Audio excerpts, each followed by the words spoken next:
بسم اللہ الرحمن الرحیم۔ السلام علیکم، میں ہوں محمد کامران اور آپ سب کو نالج کی دوسری سیریز مسلم سائنٹسٹ کی ایک اور قسط میں خوش آمدید۔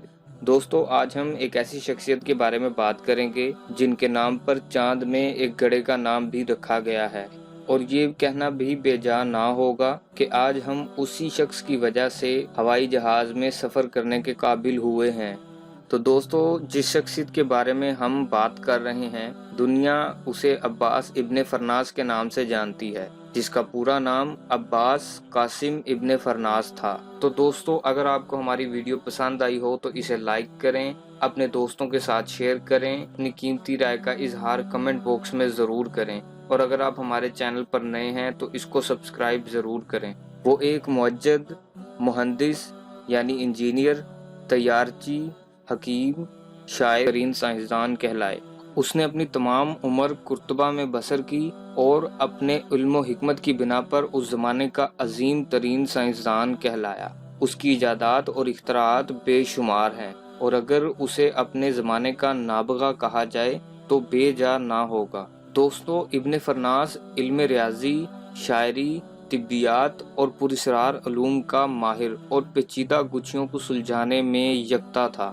اس نے پانی کی گھڑی ایجاد کی، کرسٹل بنانے کا فارمولہ بنایا، اور تو اور اس نے اپنی تجربہ گاہ میں شیشے اور مشینوں کی مدد سے ایک ایسا پلانیٹیریم بنایا، ایک ایسا پلانٹ بنایا جس میں لوگ بیٹھ کر ستاروں، بادلوں کی حرکت اور ان کی گرج چمک کا مظاہرہ دیکھ سکتے تھے، اور وہ بھی بالکل صاف صاف۔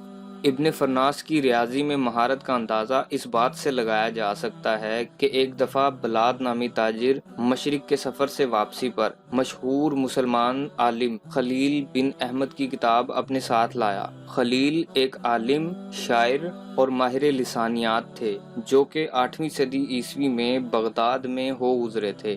ان کا ایک اہم کارنامہ عربی کی پہلی لغت تیار کرنا ہے۔ انہوں نے شاعری میں علم عروض اور حسابی تکتیک کی بنیاد ڈالی تھی۔ جب یہ کتاب اسپین میں نئی آئی تھی اور کوئی اس کتاب میں بیان کردہ علوم سے واقف نہیں تھا اور نہ ہی اس کی تشریح کرنے پر قابل تھا، تب یہ کتاب ابن فرناس کے سپرد کر دی گئی۔ وہ اسے لے کر ایک گوشے میں کچھ وقت کے لیے بیٹھ گیا، اور اس کے بعد اس نے اس کتاب کی ریاضیاتی ترکیب اور مطالب بڑی وضاحت کے ساتھ اپنے حاضرین کو بیان کیے، جسے سن کر وہ اس کی مہارت، اس کی یادداشت پر ہکے بکے رہ گئے۔ دوستو، سن 822 میں جب نیا خلیفہ عبد الرحمن دوم تخت نشین ہوا تو اس نے دنیا سے تمام باصلاحیت افراد کو اکٹھا کرنا شروع کیا۔ ان میں سے ایک ابن فرناس بھی تھے۔ خلیفہ عبد الرحمن دوم کی زیر سرپرستی سن 822 میں ایک بہادر شخص جس کا نام ارمن فرمن تھا، اس نے پروں کی طرح ایک بڑی سی چادر کے ذریعے قرطبہ کی ایک اونچی عمارت سے اڑنے کی کوشش کا مظاہرہ کیا، اور اس کے لیے لوگوں سے شرطیں بھی لگائیں، مگر وہ فوراً ہی نیچے گر گیا، اور اس کے بعد اس کو معمولی سی چوٹیں آئیں۔ ارمن کسی حد تک اپنی شرط جیت بھی گیا تھا، اور اس کو دنیا کا سب سے پہلا پیراشوٹر بھی تسلیم کیا جاتا ہے۔ دوستو، جب یہ واقعہ پیش آیا تو کہا جاتا ہے کہ عباس ابن فرناس بھی دیکھنے والوں میں موجود تھے، یہ منظر اپنی آنکھوں میں قید کر رہے تھے۔ اس کے بعد عباس ابن فرناس نے بھی اڑان پر تجربات کرنا شروع کر دیے، اور 30 سال کی انتھک محنت کے بعد ایک کامیاب تجربہ بھی کیا۔ تو آئیے دوستو، دیکھتے ہیں کہ عباس ابن فرناس نے پہلی اڑان کیسے بھری۔ دوستو، عباس ابن فرناس کا سب سے بڑا کارنامہ تاریخ میں پہلی انسانی پرواز ہے۔ وہ گھنٹوں پرندوں کو ہوا میں بلند دیکھ کر انہی کی طرح اڑنے کا خواہش مند ہو گیا تھا۔ اس نے کئی برس تو پرندوں کی پروازوں کی تکنیک یعنی ایروڈائنامکس کا بغور مطالعہ کیا، اور ایک دن یہ اعلان بھی کیا کہ انسان بھی پرندوں کی طرح اڑ سکتا ہے۔ جی ہاں، جب اس کے ناقدین نے یہ بات سنی تو انہوں نے اس کا بہت مذاق اڑایا۔ تب اس نے اپنی تھیوری کا عملی مظاہرہ بذات خود کر کے اعلان کر دیا۔ اس نے پرندوں کی طرح کے 2 پر سائز میں اپنے وزن کے مطابق تیار کیے، اور ان کے فریم ریشم کے کپڑے سے منڈ دیے۔ پھر قرطبہ سے 2 میل دور شمال مغرب میں واقع امیر عبد الرحمن الداخل کے بنائے ہوئے محل رصافہ کے اوپر واقع ایک پہاڑی پر چڑھ گیا۔